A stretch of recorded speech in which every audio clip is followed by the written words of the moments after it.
Hello students, let us continue sums of exercise 7.3. In my last lecture, we did sums of this exercise up to question number 9. Let us start with question number 10. In this question, first of all, let me make one thing very clear, that whatever the questions we did earlier up to question number 9, in all those questions, all the objects were given distinct. They were not repeating.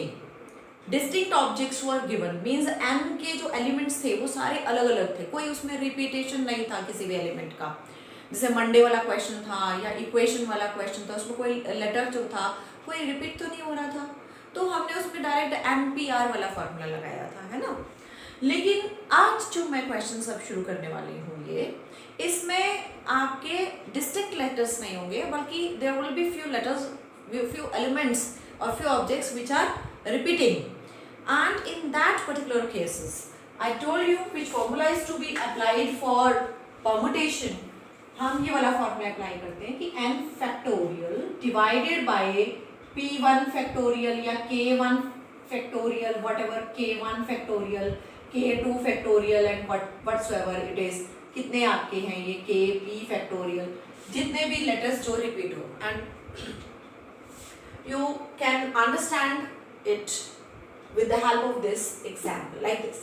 In this, in how many of the distinct permutations मतलब arrangements of the letters in this word Mississippi do the four I's not come together? उसने बोला ये word Mississippi आपके सामने लिखा हुआ है, अब इसके कितने ऐसे वर्ड्स बन सकते हैं जिसमें कि ये जो इसमें 4 आई है, यहाँ पर देखिए 1 2 3 4, ये 4 I they should not come together, वो कभी भी इकट्ठे नहीं होने चाहिए, अलग अलग होने चाहिए. तो जब भी ऐसा क्वेश्चन आता है कि these should not come together, तो हम हमेशा टुगेदर निकालते हैं और टोटल वर्ड्स जो पॉसिबल है इसके वो निकालते हैं, यानी टोटल जो परमुटेशंस हैं, टोटल अरेंजमेंट है वो निकालेंगे.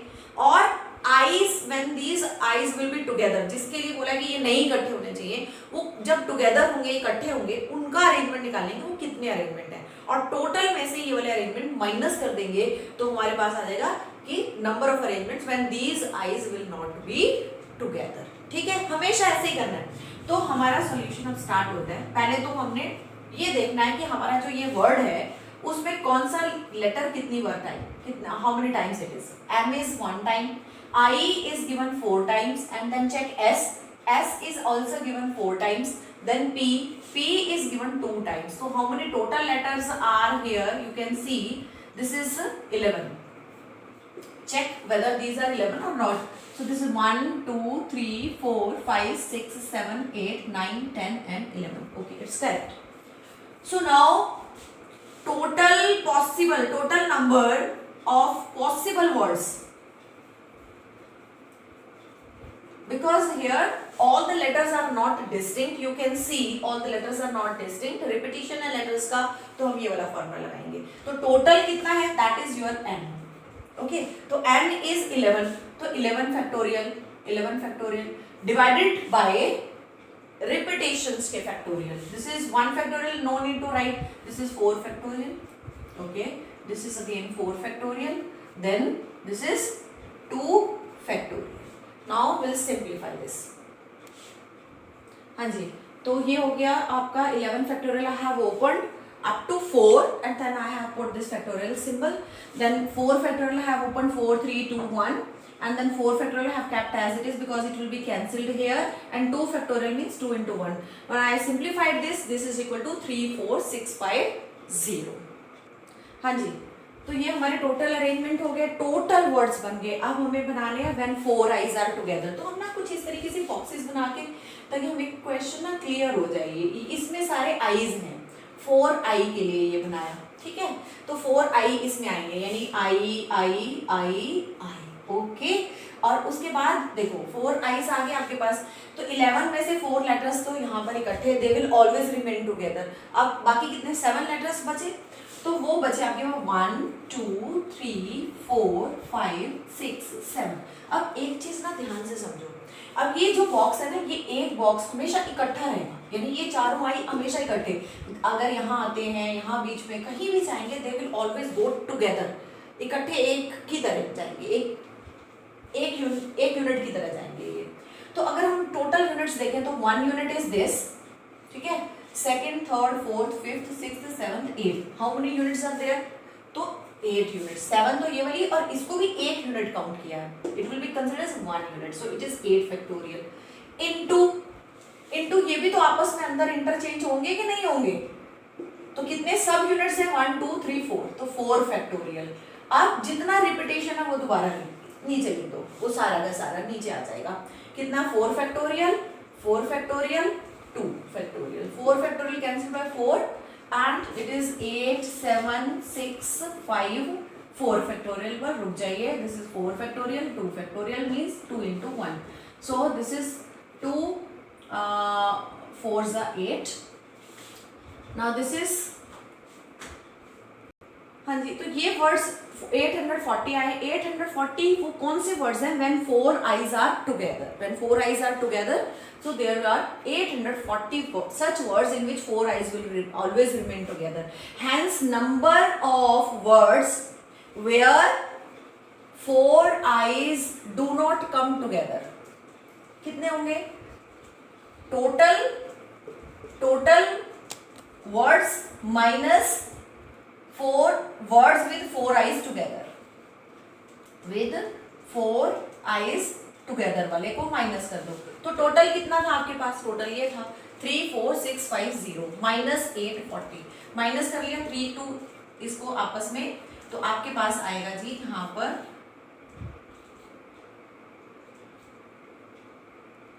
हाँ जी, तो हमने टोटल में से माइनस कर दिया when eyes are together, total minus eyes are together आएगा, तो these are the numbers in which 4 eyes will never be together.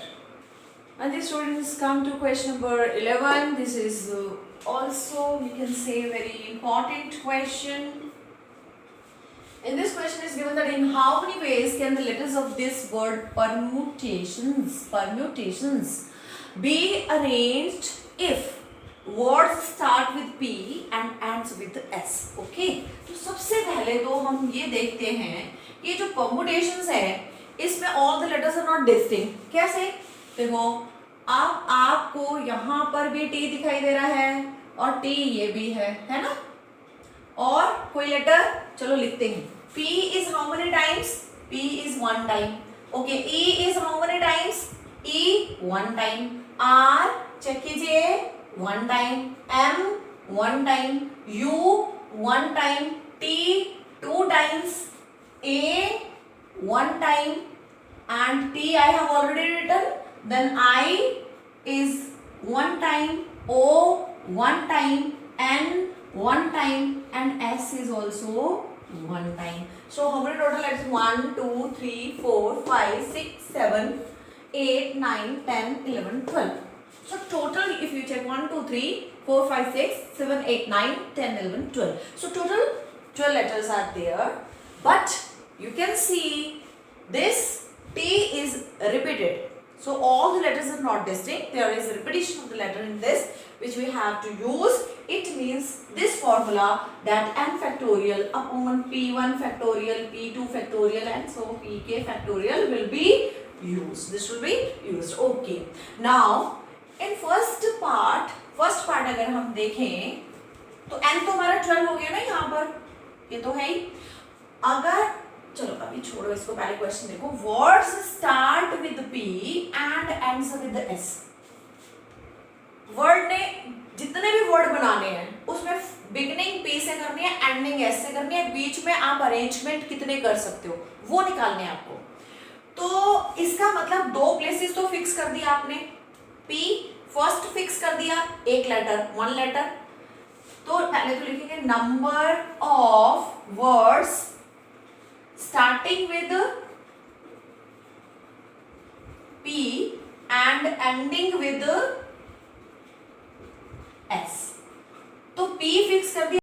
So when number of words starting with P and ending with S का मतलब है कि आपका ऐसे सारे words जो स्टार्ट पी से हो रहे हैं एंड एंडिंग विद एस है, तो एक एक लेटर फिक्स हो गया।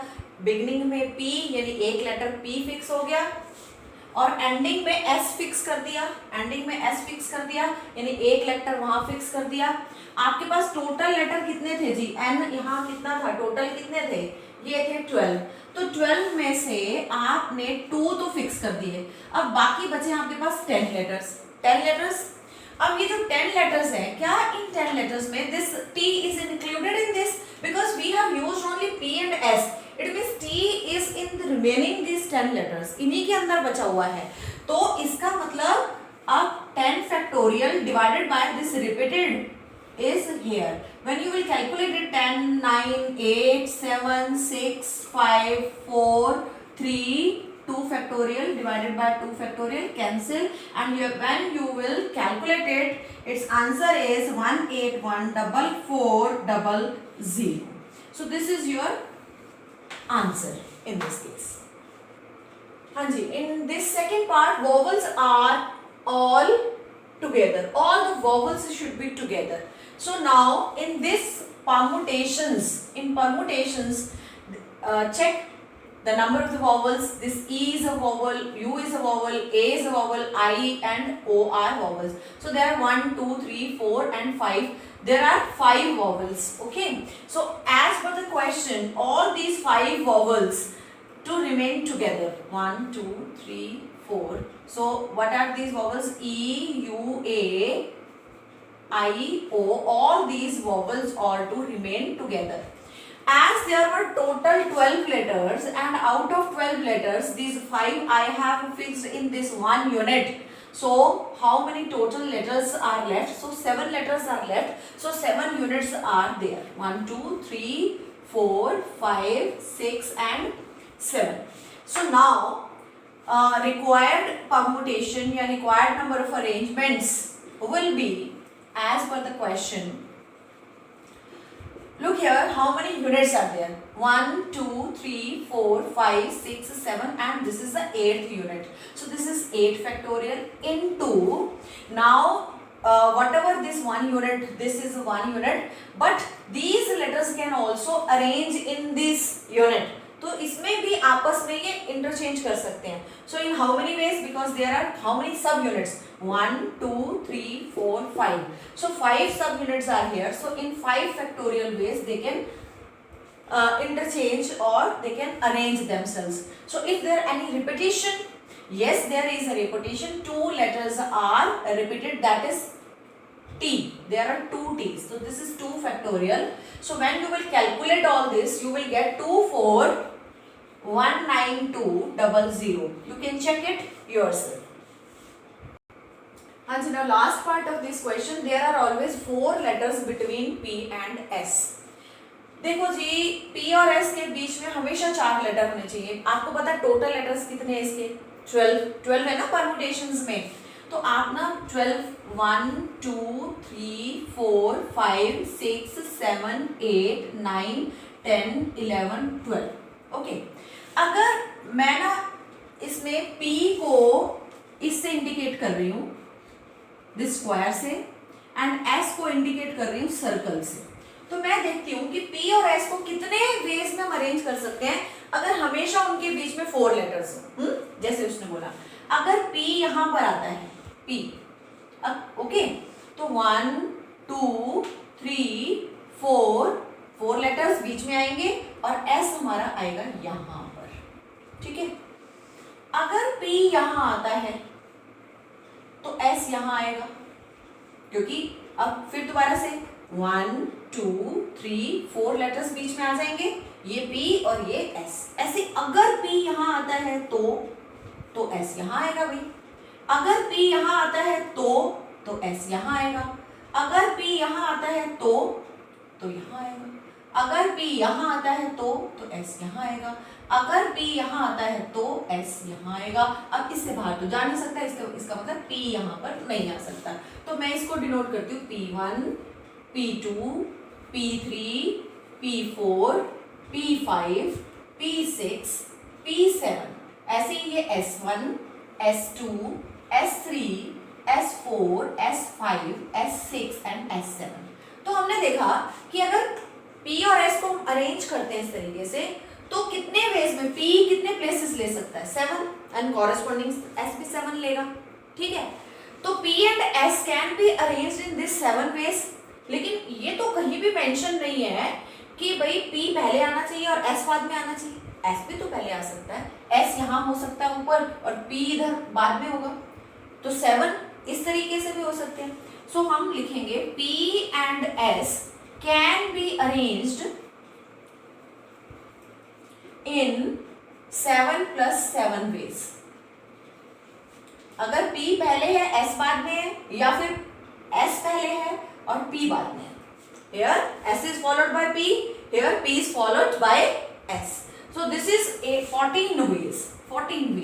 Okay.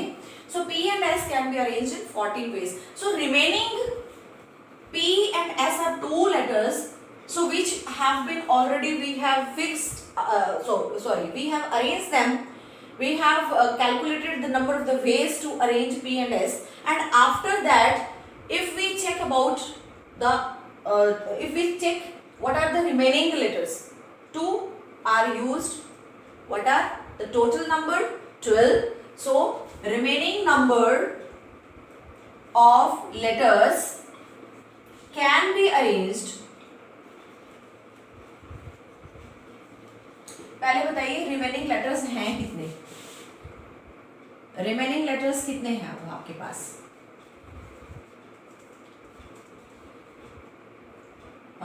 12 टोटल थे, P एंड S यूज कर लिया तो 10 है ना।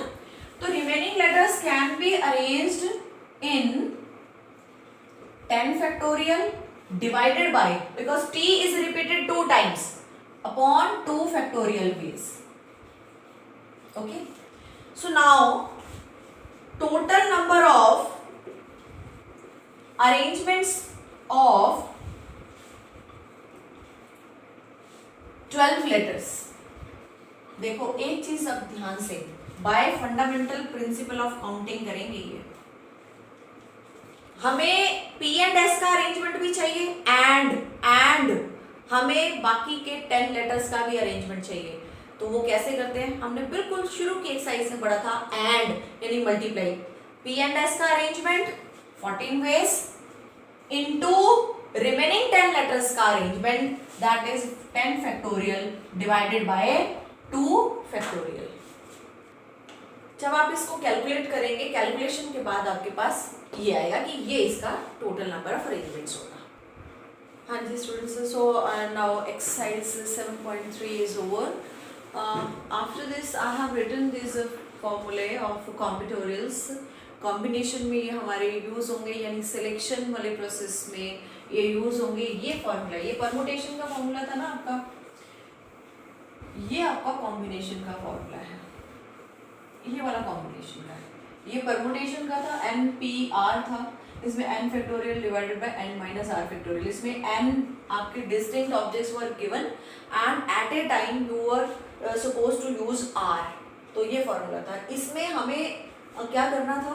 अरेंजमेंट करना था। लेकिन अब अगर हमें n में से n डिस्टिंक्ट ऑब्जेक्ट्स हैं आपके पास और उसमें से r को चूज करना है, r एलिमेंट्स को चूज करना है। टोटल एलिमेंट्स आपको n दिए हुए और ये बात है कि ये दो सारे डिस्टिंक्ट हैं और उसमें से r एलिमेंट्स को आपको यूज करना है। तो आप डायरेक्ट फॉर्मूला लगा सकते हैं, n फैक्टोरियल डिवाइडेड बाय ये, देखो n factorial, n is the superscript factorial divided by n minus r factorial, super minus subscript factorial into this सब, इसमें ये एक्स्ट्रा है, ये इनटू दिस सबस्क्रिप्ट फैक्टोरियल। ठीक है, ये और ये एक जैसे हैं, बस यहाँ पर आपका सबस्क्रिप्ट फैक्टोरियल का यहाँ नहीं है, मिसिंग है, यहाँ है आपका।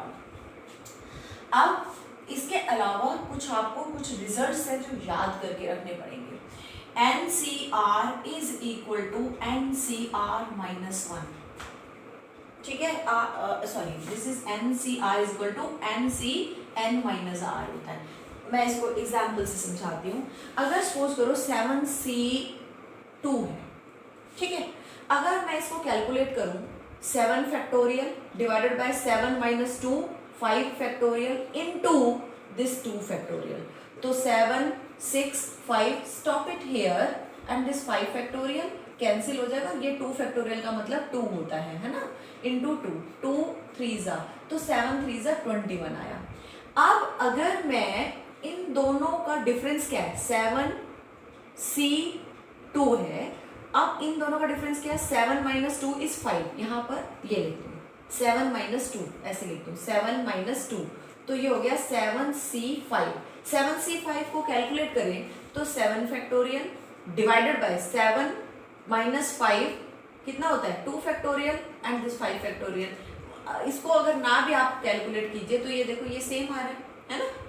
तो इस वजह से अगर n आपका NCR is equal to NCn minus R होता है, और हम बेसिकली ये फॉर्मूला कब लगाते हैं, ये फॉर्मूला जैसे ये है ना आपके पास 8C7, तो इसको कैलकुलेट करने की बजाय मैं यहाँ लिखूंगी 8C, ये वाला जो नंबर है ना सबस्क्रिप्ट, इसके हाफ से ज्यादा होगा, यानी इसका हाफ है 4, उससे ज्यादा होगा अगर, यानी 4 से ज्यादा है ये नंबर, तो मैं यही वाला फॉर्मूला करूंगी। मैं अब इसमें सबस्क्रिप्ट को दिस माइनस दिस ये लिख दूंगी डायरेक्ट। इसको सिंप्लीफाई करना मेरे लिए आसान होगा, ठीक है। ये बात ध्यान रखनी है आपने।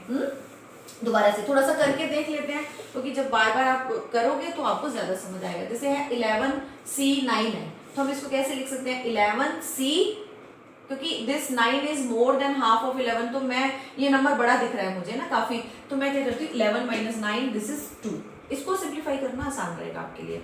अच्छा, अब आपके पास सपोज करो 11 या 17C11, तो क्या लिखेंगे 17C, 17 - 11 इज 6, तो दिस। अगर इन दोनों का आंसर आप कैलकुलेट भी करोगे तब भी सेम आएगा। अच्छा, एक चीज और, जैसे मैंने परमुटेशन में बताया था कि जैसे ये है 7P2 है, तो इसका मतलब 7 को डिसेंडिंग ऑर्डर में कॉन्टिन्यूड प्रोडक्ट में लिखो, बस 2 टर्म्स 7 × 6। वैसे ही यहाँ पर भी करना है डायरेक्ट, हम थोड़ा सा इसको बोलो ट्रिक कह लो, डायरेक्ट मेथड कह लो, हम अप्लाई कर लेते हैं ताकि हमारी कैलकुलेशन ईजी हो जाए। क्योंकि कई बार आगे questions when you will do then you will find there are long calculations, so just to make your calculations easier, so we can use these direct methods. So now in this also हम यहाँ पर जैसे 11 है, 11 से start करेंगे और कितने numbers का यहाँ कॉन्टिन्यूड प्रोडक्ट रखेंगे, 2 नंबर्स का। 11 से पहले क्या है 10, अपॉन यहाँ जरूर आएगा। अगर ये करते हैं तो सिर्फ परमुटेशन है, अपॉन में ये 2 फैक्टोरियल भी लिख दीजिए, ठीक। तो ये डायरेक्ट आंसर है, आप इसको चाहे फॉर्मूला लगा के कैलकुलेट करके देख लीजिए तब भी यही आएगा। अब जैसे यहाँ पर है 17 से शुरू कीजिए और यहाँ पर लिखा है 6, तो 6 नंबर्स डिसेंडिंग ऑर्डर में आप लिखिए 17, 16, 15, 14 एंड योर 13, 1 2 3 4 5 और एक और लिखेंगे 12। 6 हो गए नंबर्स डिवाइडेड बाय, अगर हम खाली ऐसे लिखेंगे तो वो परमुटेशन है, ये 17P6 का है, लेकिन अगर आपने नीचे 6 फैक्टोरियल लिख दिया तो ये कॉम्बिनेशन होगा, ठीक है जी। अब इसके बाद ये हो गया आपका, ये जो मैंने आपको एक्सप्लेन कराया इसके बारे में, ये एक्सप्लेन कर दिया।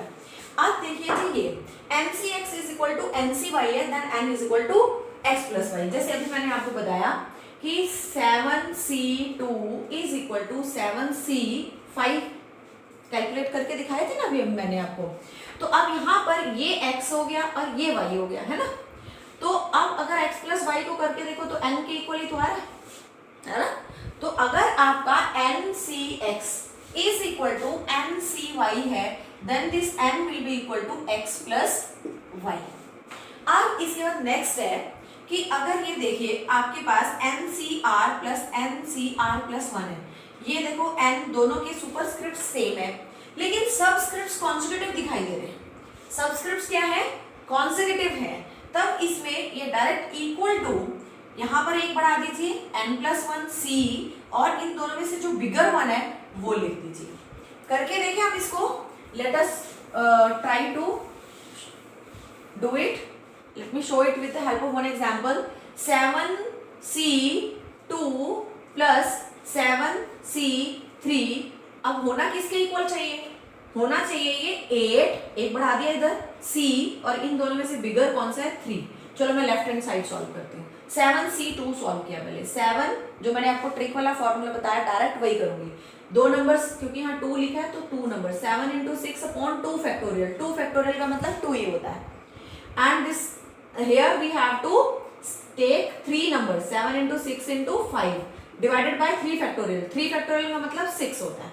ओके, अब आपने इसको जब कैंसिल किया तो ये आ गया आपके पास 21 प्लस 35, दिस इज 56।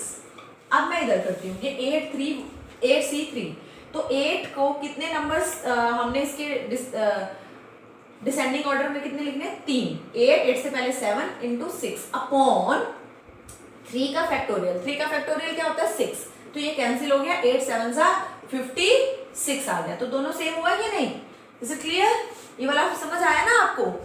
अब इसके बाद इसके ऊपर आ जाइए डायरेक्ट, ये आपको बिल्कुल लर्न करने पड़ेंगे। एक्चुअली जो भी मैं ये करवा रही हूँ ना, ये जो आपको करवाया है ये सारा कुछ 8th चैप्टर में भी यूज होने वाला है, directly as it is use होगा ये कॉम्बिनेटोरियल्स एज इट इज, तो अभी से आप इसको लर्न करके चलिए, ठीक। अब ये आ गया NC01 कैसे आया, जैसे 7C0, यहाँ सबस्क्रिप्ट में 0 देखते हैं, आंसर है जी 1, सबस्क्रिप्ट में 0 देखते हैं, आंसर क्या है 1। अब ये आया कैसे, देखो जरा, 7 factorial divided by 7 minus 0, that is 7 factorial, and this 0 factorial, this is cancelled, and 0 factorial तो 1 ही होता है, आ गया ना 1। अब इसके बाद NCN1 होता है, जैसे 7C7, तो ये हो गया 7 factorial, okay, 7 minus 7 0 factorial, okay, and this 7 factorial, ये कैंसिल, आ गया आपके पास 1। फिर उसके बाद नेक्स्ट करते हैं तो NC1N है, यानी कि 7C1 7 आएगा, कैसे, 7 फैक्टोरियल सुपरस्क्रिप्ट का factorial divided bye 7 minus 1 6 factorial, and this 1 factorial तो 1 ही होता है, 1 फैक्टोरियल। अब इसको स्प्लिट कर, अगर आपने इसको डिसेंडिंग ऑर्डर में कॉन्टिन्यूड प्रोडक्ट में लिखा 7 into 6 factorial upon 6 factorial, 1 factorial 1 ही होता है, तो ये 7 आ गया। तो ये भी बहुत इंपॉर्टेंट रिजल्ट्स हैं जी आपके पास, बहुत ही ज्यादा इंपॉर्टेंट रिजल्ट्स हैं जिनको आपको याद करना है। तो आज आप इसका स्क्रीनशॉट ले लीजिए और इनको अच्छे तरीके से लर्न कर लीजिए। मैं इसको यहाँ से हटा देती हूँ, बाकी जितना कुछ लिखा हुआ है ये आपको बिल्कुल अच्छे तरीके से लर्न करके रखना है। आज का हमारा यहीं तक का है lesson. From tomorrow I am going to start your exercise 7.4। Okay, thank you students.